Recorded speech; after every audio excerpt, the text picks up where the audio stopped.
Good morning everyone. তো প্রথমে সকালবেলা উঠে খালি পেটে চিয়া সিড ভেজানো জলটা খেয়ে নিলাম। খেতে খেতেই দেখলাম ঝমঝমিয়ে বৃষ্টি নেমে গেছে, প্রচুর ঝড় বৃষ্টি হচ্ছিল। আর মাম্মা এদিকে জানলা বন্ধ করে রান্না করছে বলে কিছুই বুঝতে পারছিল না। তারপর আমি ম্যাগি খেতে খেতে আনন্দবাজার পত্রিকাটা পড়া কমপ্লিট করলাম। দেন আমার বোন এসেছিল, ওই বোন ও বলছে দিদি ভূতের কিছু একটা চালাও না, আর অন্ধকার হয়ে গিয়েছিল আর ভূতের একটা শর্ট ফিল্ম দেখছিলাম, তো বেশ মজাই আসছিল। মাম্মা আজকে বানিয়েছিল ইলিশ মাছ আমি খাই না বলে বানিয়েছিল আমার জন্য উচ্ছে ভাজা আর চিকেন। তারপর বিকেলবেলা উঠে আমরা ফিস্ট করছিলাম, সেটা হলো সিঙ্গারা, মুড়ি আর চা। চা তো আমি খাই না, মাম্মা বাপি চা খেয়েছে, আমি শুধু সিঙ্গারা আর মুড়ি খেয়েছি। তারপর খাওয়া দাওয়া করার পর বেরিয়ে গেছি। আমাদের পাড়ার সামনেই রাখির দোকান বসেছে, তো সেখান থেকে কয়েকটা রাখি কিনে আনলাম, যেহেতু কালকে রাখি।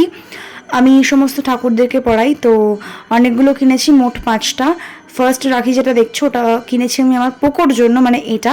আর বাকিগুলো কিনেছি লোকনাথ বাবা, শিব ঠাকুর, সবার জন্য। কেমন লাগলো অবশ্যই জানিও।